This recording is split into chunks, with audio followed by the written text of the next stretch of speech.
Assalamualaikum warahmatullahi wabarakatuh. Halo semuanya, kembali lagi di Kita Punya Cerita. Oke, kali ini episode ketiga, masih sama gue Yoga dan Daniel. Halo.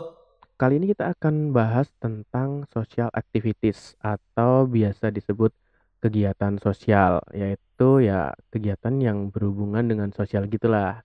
Kayak main media sosial, itu termasuk bukan ya? Kita lihat aja nanti. Untuk membahas topik kita kali ini, kita kedatangan narasumber, yaitu Asti. Halo Asti. Hai teman-teman podcast, kita punya cerita. Oke, terima kasih Asti atas waktunya hadir ke podcast kita. Berarti kita bahasnya aktivitas sosial ya ini ya. Bisa diceritain nggak Asti kegiatan seharinya itu ngapain aja atau kerja di bidang apa gitu? Oke, jadi perkenalkan nama aku Asti. Untuk kesehariannya, aku kerja di sebuah software house di Jogja. Aku mostly ngerjain tentang internet marketing, terus content strategy, terus social media Oke. optimization kayak gitu. Nah, selain ikut di kerjaan, aku juga ikut komunitas gitu. Kalau sekarang aku ikut di Sedekah Baju Yogyakarta. Oke, berarti selain kerja, Asti ini juga ikut kegiatan sosial ya, bener kan? Iya. Boleh tahu nggak sih kenapa suka banget sama social activities gitu atau kegiatan sosial? Oke, jadi kalau ditanya kenapa aku suka di kegiatan volunteering ini, karena mungkin berkaitan dengan value yang aku pegang gitu ya. Nah, jadi value yang aku pegang itu adalah sebuah hadis, itu bunyinya sebaik-baik manusia adalah yang paling bermanfaat bagi manusia yang lainnya gitu. Nah, dari situ aku jadi merasa kalau misalkan aku membantu orang lain, gitu tuh aku merasa bernilai gitu, walaupun apa yang kita usahakan atau apa yang kita berikan itu biasa aja buat kita, tapi itu tuh berarti banget buat mereka gitu. Nah, dari situ rasa terima kasih mereka, senyuman mereka itu kayak kembali lagi ke kita gitu, buat jadi energi yang bisa membuat kita untuk berbuat kebaikan yang lebih banyak gitu. Nah, mungkin selain itu juga dulu aku pernah ikut kayak project gitu, Project Child Indonesia. Nah, Iya. di situ tuh sebelum itu tuh kayak volunteer mengajar gitu ya. Nah, sebelum itu kan kita dikasih briefing gitu kan.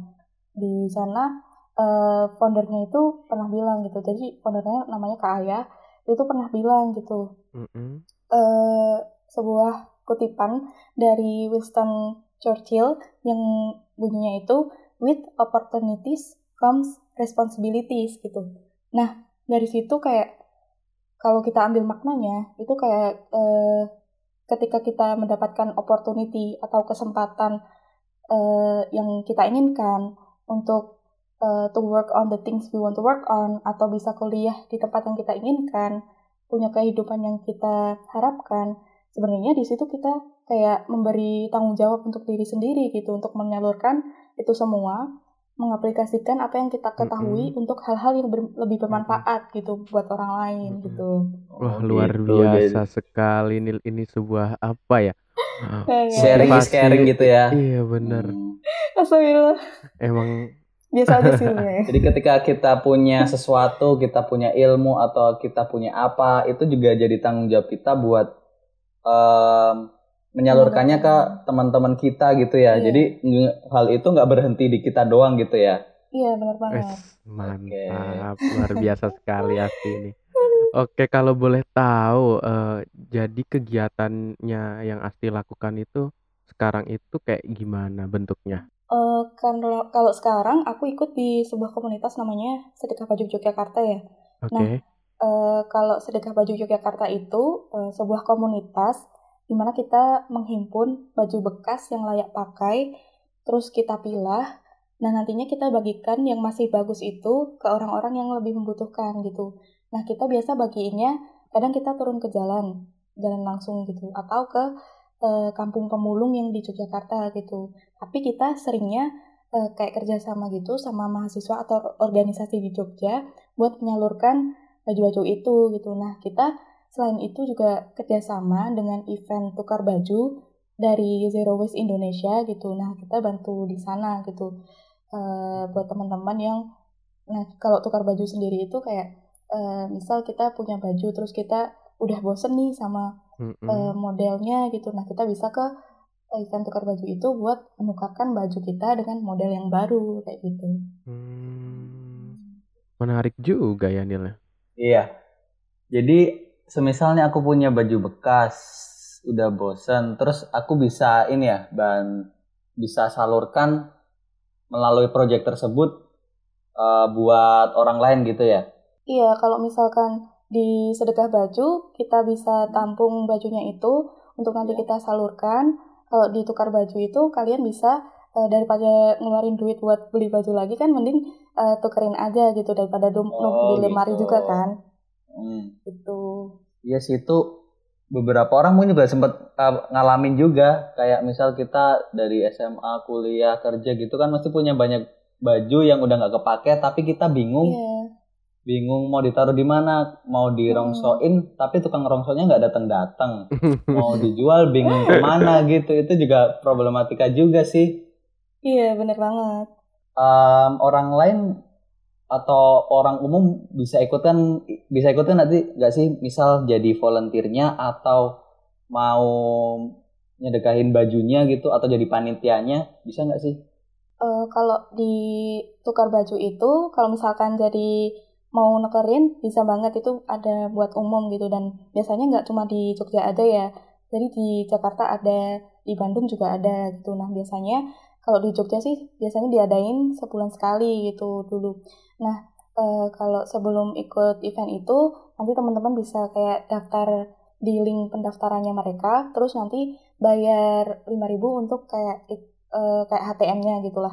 Nah, kalau udah nanti teman-teman bisa join tukar baju itu. Nah, di sana juga nggak cuman tukar baju doang, tapi juga ada kayak semacam talk show atau bedah film gitu tentang mostly tentang lingkungan dan fast fashion itu sendiri gitu. Oke, luar biasa sekali. Kayaknya kegiatan sedekah baju ini menarik banget ya Nil ya. Iya, selain bermanfaat buat kehidupan orang lain juga emang benar-benar membantu kita juga sih, yang mungkin baju-bajunya udah sempit atau kitanya berat badannya udah mulai bertambah gitu kan, mesti baju sebelumnya nggak cukup kan. Nah, iya. Jadi kayak simbiosis mutualisme gitu ya, kita bisa iya benar. Istilahnya kayak ini udah gak kepake nih, jadi bermanfaat buat orang lain gitu ya. Yes. Oke, jadi kegiatannya tuh kan kayaknya banyak banget ya, sedekah baju, ada tukar baju. Jadi gimana itu manajemen waktunya gitu kan? Tadi Asti juga masih kerja nih, terus sekarang juga ikutan kegiatan sosial kayak gitu. Itu kira-kira manajemen waktunya susah nggak sih? Kalau aku sih alhamdulillah enggak ya, soalnya di sedekah baju itu kan eventnya juga enggak terus-terusan ada gitu. Di event tukar baju itu pun enggak kayak padat banget, itu enggak gitu. Nah, kalau biasanya sih aku ini sih tiap weekend aja sih kalau misalkan ada kegiatan volunteering di sedekah baju itu gitu. Jadi kayak enggak setiap hari harus ngurusin ini gitu. Jadi santai tapi kita juga kayak serius menjalani kegiatannya gitu. Iya sih, benar juga. Pokoknya kalau ada niat mah semuanya bisa dilakuin ya, As ya. Iya, jadi dan juga kan kegiatan sosial yang aku ikutin ini kan kayak emang di Jogja aja gitu, dan mungkin yang kita bagiinnya itu juga di kota Jogja gitu. Jadi cangkupannya tuh nggak kayak seluruh Jogja kita kelilingin, itu enggak gitu. Jadi emang waktunya kayak fleksibel, dan juga cangkupan wilayahnya tuh nggak luas banget gitu. Tapi kita tetap mencoba untuk kalau misalkan ada teman-teman yang pengen nyumbangin barang gitu, misal Yoga mau ngirim dari Jakarta gitu dikirim ke Jogja untuk nanti kita bagikan, itu bisa banget gitu. Oke. Yang penting ada niat lah ya. Iya. Niat untuk melakukan kebaikan. Iya, benar banget itu. Nah, dari pengalaman-pengalaman yang udah ada nih, Asti, apa sih yang bisa kamu dapetin, entah itu moral value-nya atau nilai-nilai kehidupan. Jadi tahu setelah melakukan aktivitas sosial tersebut gitu, baru nyadar. Oke. Mungkin aku cerita pengalaman aja ya. Nah, oh ya, boleh. Kalau aku sih udah tertarik dengan dunia volunteering ini sebenarnya udah lama gitu, dari SMA. Tapi mungkin belum bisa benar-benar ikut kayak komunitas gitu. Nah, aku baru ikut kegiatan sosial itu pas awal kuliah. Kebetulan dulu ikut di HIMA, ada divisi yang berhubungan dengan kegiatan sosial gitu. Nah, aku di situ selama 2 tahun. Nah, terus aku pas semester 4 itu, aku tuh pengen kayak ikut, kan kalau di HIMA itu kan kegiatannya cuma di kampus, kos, burjo, fotokopian gitu kan. Nah, aku tuh pengen kayak lebih luas gitu. Nah, aku di semester 4, aku pengen cari lingkungan yang lebih luas. Terus aku ikut, kebetulan ada info Koprek Project Child Indonesia gitu. Nah, jadi Project Child Indonesia itu sebuah NGO, non-government organization gitu di Jogja, sama Pacitan ya. Nah, mereka bertujuan untuk kayak fight poverty, untuk melawan kemiskinan gitu di area pesisir pantai dan juga pinggiran sungai gitu, karena di sana kan kayak mereka rentan terhadap bencana alam gitu. Nah, mereka di Project Child ini mereka kayak punya value gitu, bahwa setiap anak Indonesia itu punya kesempatan untuk belajar, punya kesempatan hidup sehat, kayak feeling supported, dan hidup di secara secure di area yang bersih gitu. Nah, di sana tuh aku ikut salah satu programnya namanya ILP gitu. ILP itu Internet Literasi Program gitu. Nah, aku ngajar anak-anak kelas 5 SD di SD Bangkirejo 1, itu dekat Jalan Monjali itu. Nah, aku ngajarnya seminggu sekali sama tim gitu. Nah, di sana aku ngajar gimana cara menggunakan internet secara bijak gitu.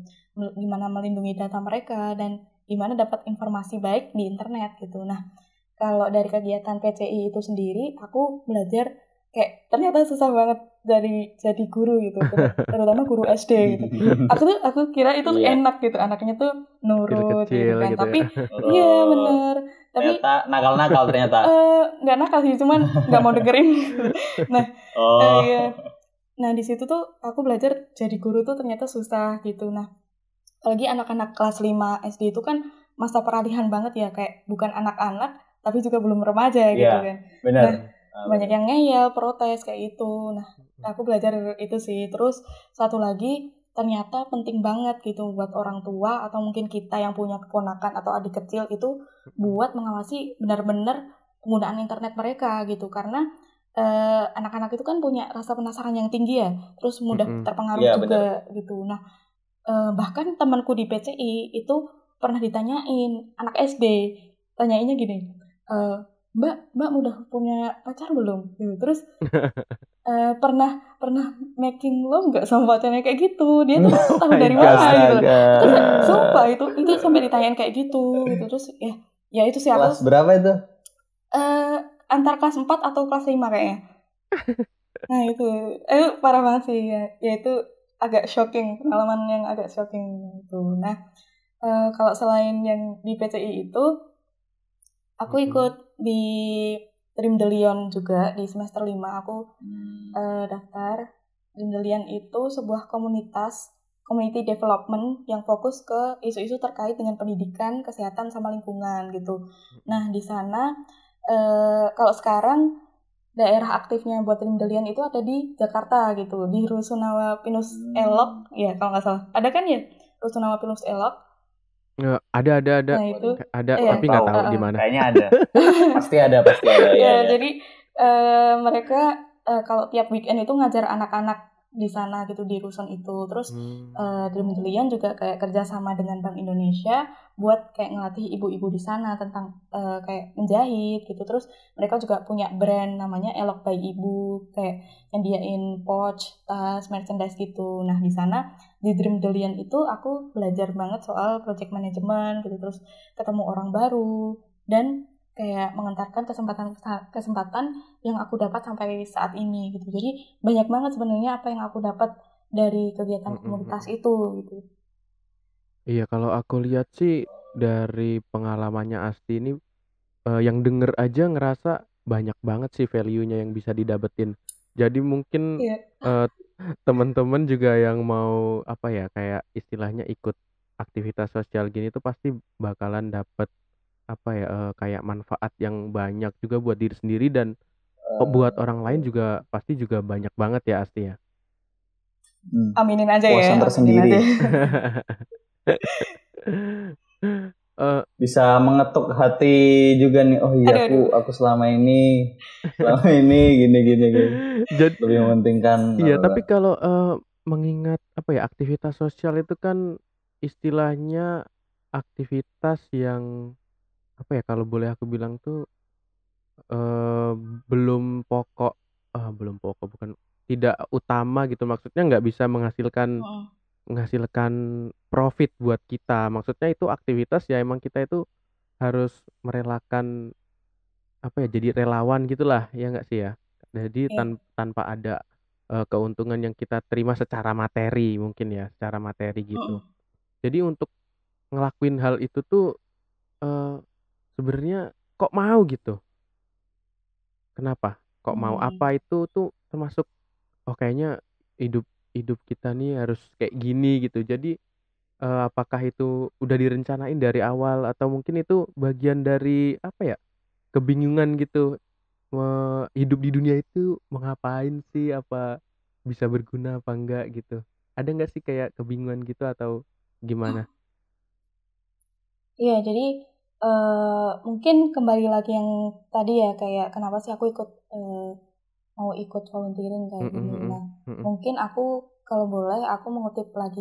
Jadi aku suka banget dengerin podcastnya 30 Days of Lunch, tahu kan? Teman-teman pasti tahu.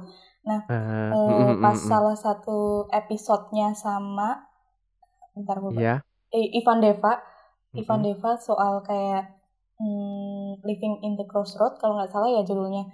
Nah itu beliau pernah bilang gitu kalau sebenarnya kita semua itu ditunggu gitu.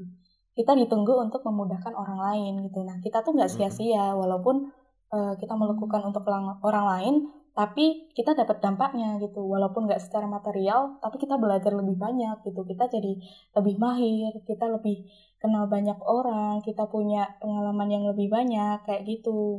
Nah selain itu mungkin kayak kalau aku sendiri itu aku ikut di komunitas itu kan pasti ketemu banyak orang. Nah di situ tuh aku belajar kayak meluaskan sudut pandang gitu tentang banyak hal gitu, tentang isu-isu di masyarakat yang kita nggak tahu kayak gitu. Nah kalau kita kan dulu kita kuliah di Jogja, kita pasti kayak ya paling kelilingnya kampus, kos, mall, paling kalau main gitu kan. Inner circle-nya kita doang gitu ya. Benar. Nah ternyata tuh kayak pernah nggak sih kalian masuk ke daerah di desa di pinggiran sungai atau pernah nggak sih kalian ke kampung pemulung gitu. Nah tempat-tempat itu yang kita nggak tahu gitu kalau kita misal nggak ikut komunitas gitu mungkin ya.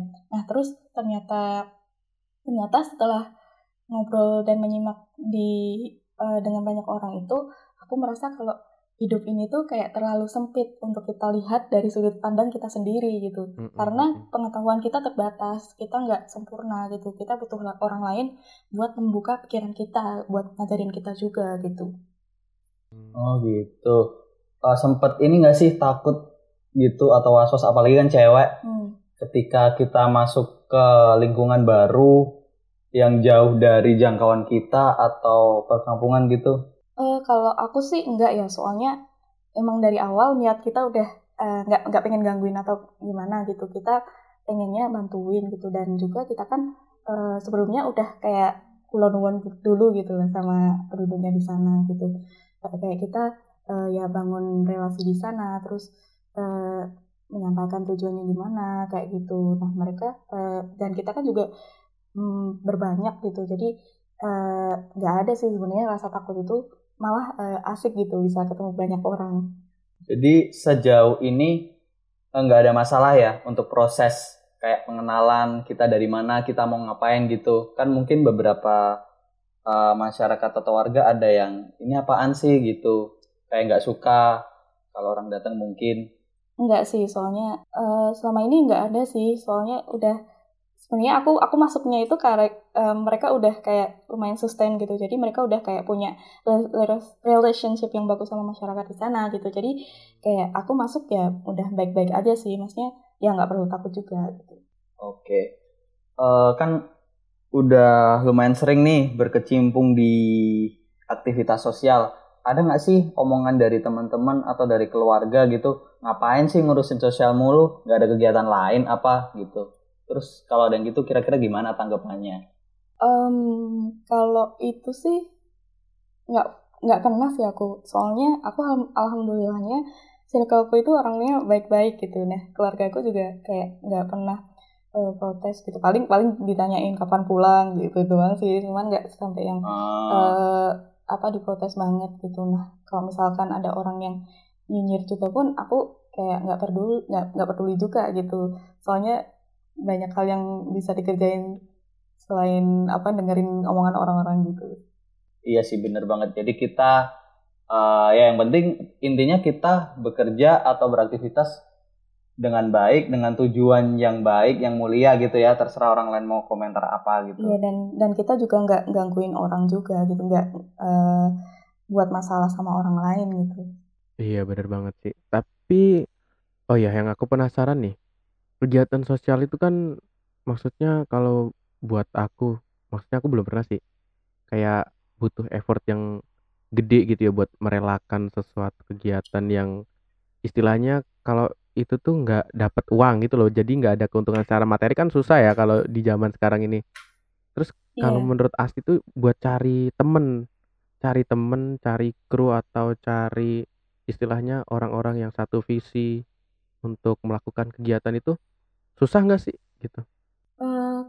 Kalau aku sih enggak sih ya, soalnya sebenarnya banyak banget orang-orang yang mau terjun di dunia sosial gitu. Kayak kita lihat di Jogja misalnya, di Jogja itu udah banyak banget, ada komunitas, ada NGO, ada mungkin LSM kayak gitu. Nah, tinggal kita sendiri aja sih sebenarnya yang mau terjun ke situ apa enggak, kita mau gerak atau enggak ke situ, kayak gitu sih. Maksudnya sebenarnya nggak susah juga gitu. Iya. Kalau sekarang sih kayaknya kalau aku lihat kegiatan-kegiatan sosial itu kan kebanyakan ya kalau aku ngelihatnya sekarang itu kayak dari orang-orang yang istilahnya mereka udah nggak mikirin lagi tuh duit. Maksudnya buat kegiatan yang lain itu udah nggak mikirin duit, udah pasti ada. Jadi mereka gampang gitu ikut kegiatan sosial. Jadi menurut Asti itu apa ya faktor kebebasan kebebasan finansial itu bisa mempengaruhi nggak sih buat rasa rasa sosial orang itu jadi semakin tinggi gitu? Aku nggak tahu sih, mungkin itu kembali lagi ke orang itu ya.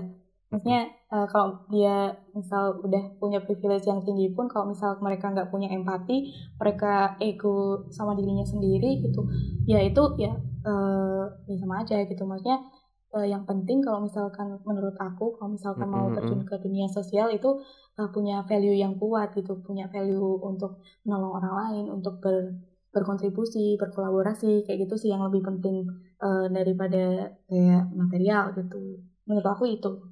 Iya bener banget sih. Jadi istilahnya nggak ada alasan lah buat yang apa ya, buat yang nggak ikut kegiatan sosial karena aduh, tar dulu ya belum punya waktu, belum punya duit. Tapi sebenarnya itu kembali ke Iya. orang itu sendiri gitu kan ya. Iya. Soalnya kita juga membantu kan nggak harus dari materi, kita juga bisa berbagi ilmu, pengalaman Iya dan benar lain-lain. banget. Wah, luar Buat biasa podcast emang. juga mungkin ya. Iya, harus harus kita sharing. Jadi pengalaman Iya sih. pengalaman-pengalaman kayak gini harus di-sharing ya. Ya nggak Nil? Iya. Berarti kita sudah melakukan social activities ini Iya ya, ini. secara tidak Iya langsung. benar.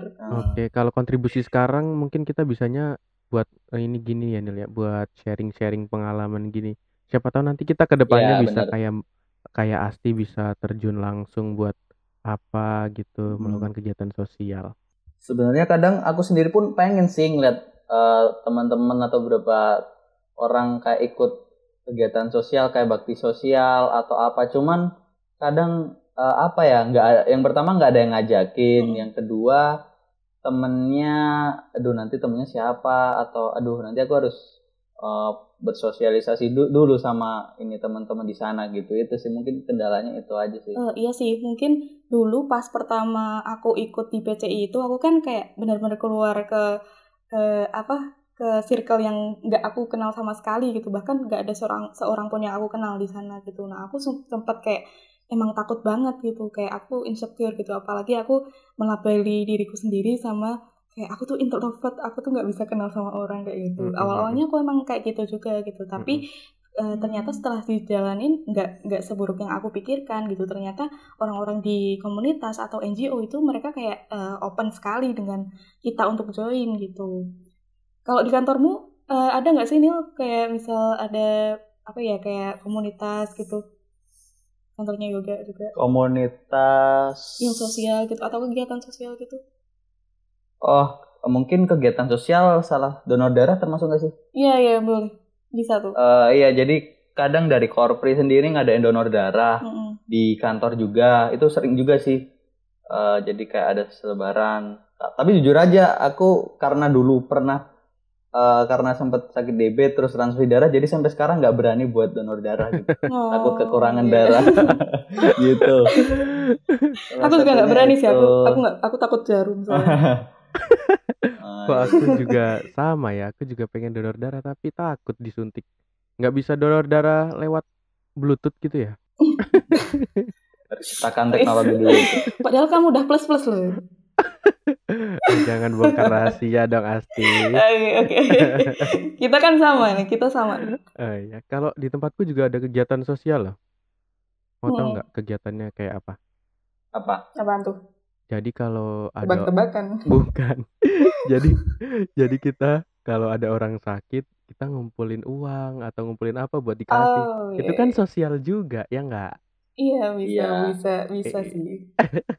Tapi sebenarnya sekarang ada ini, semenjak ada kitabisa.com jadi lebih gampang nggak sih orang kayak membantu banget gitu loh. Iya, kita nggak punya link kemana-mana, tapi kalau kita ada niatan buat sedekah ya bisa buka. Salah satunya yang aku tahu sekarang ya kitabisa.com itu, kita bisa cari mana yang sesuai kemampuan atau mana yang sesuai dengan hati nurani kita buat dibantu gitu itu.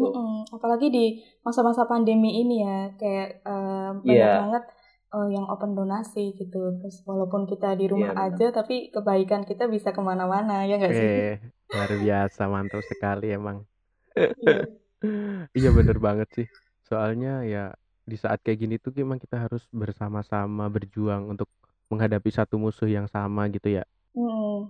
Oke, semuanya kan udah diceritain nih dari pengalamannya, apa yang didapat, value-nya juga. Kalau mau ikut, teman-teman juga bisa nanti ikut sebaya ya, pasti ya. Sedekah baju Yogyakarta. Oke.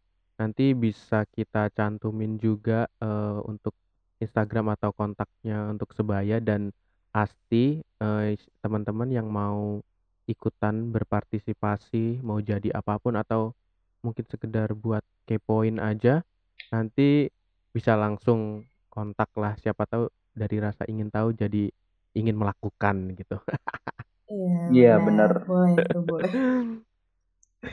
Jadi buat yang terakhir nih, Asti, ada nggak saran atau teman-teman yang mungkin sekarang hatinya belum tergerak untuk melakukan kegiatan sosial atau mungkin belum kayak masih males, ada pokoknya alasannya banyak gitu loh, padahal kegiatannya kan sangat bermanfaat. Ada nggak sih tips-tips untuk melawan rasa itu gitu, jadi biar kita bisa melakukan kegiatan sosial yang bermanfaat buat orang banyak dan kita sendiri? Oke, kalau itu mungkin kembali lagi ke diri sendiri ya.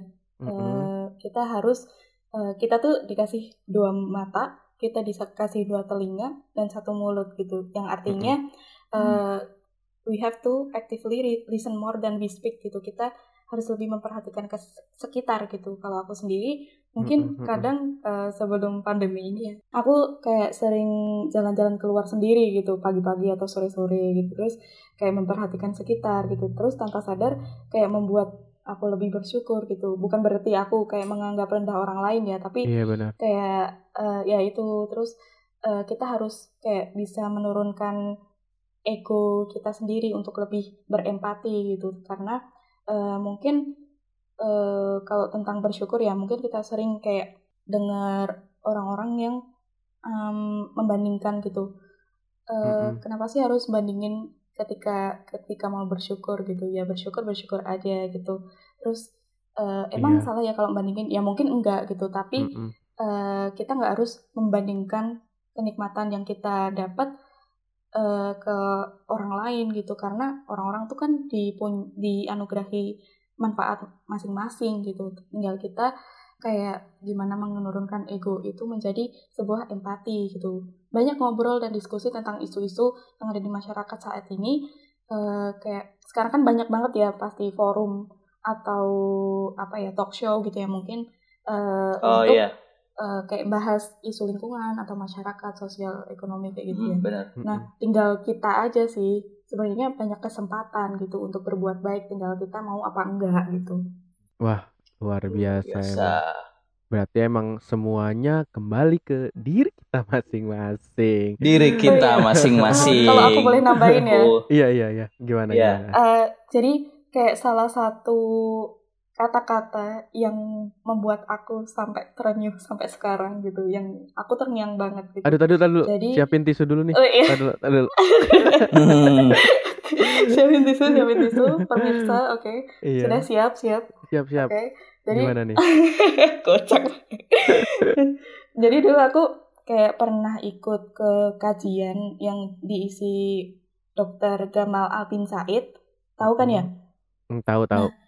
Iya, pernah dengar aku. Dulu nyalek juga nih. Tim sukses. Oh.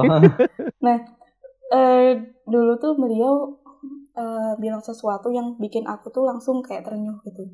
Beliau bilang gini, boleh jadi saat engkau tertidur lelap, pintu-pintu langit itu sedang diketuk oleh puluhan doa kebaikan untukmu dari orang fakir yang engkau tolong, atau orang kelaparan yang engkau beri makan, atau dari orang yang dihimpit kesulitan terus kita lapangkan gitu. Jadi dengan sekali-sekali meremehkan sebuah kebaikan gitu, karena kita nggak tahu kebaikan mana yang akan mengantarkan kita ke surga gitu. Kayak gitu. Itu langsung buat aku gila banget. Merinding. Aku barusan dengar ikutan merinding ini.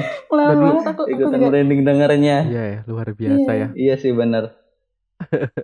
Jadi ya itu, setiap kebaikan kita tuh pasti intinya bakal selalu dibalas dengan kebaikan sih. Walaupun nggak dibalas sekarang, tapi mungkin nanti. Ya gitu. Benar.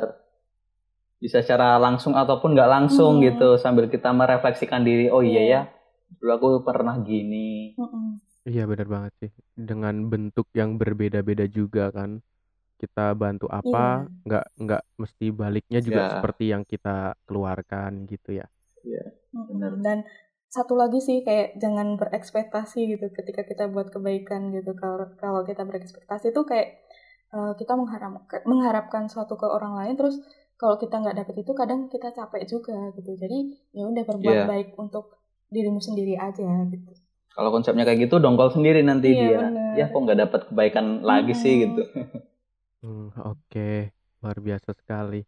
Oke, karena waktunya juga terbatas teman-teman, jadi mungkin sampai sini dulu kita ngobrol-ngobrolnya sama Asti tentang aktivitas sosial atau social activities yang Asti lakuin, atau mungkin juga teman-teman juga mau ikut berpartisipasi. Jadi buat teman-teman juga yang mau ikutan, pokoknya langsung kepoin aja, nanti kita akan kasih kontaknya Asti atau kontak dari organisasi yang Asti join di dalamnya.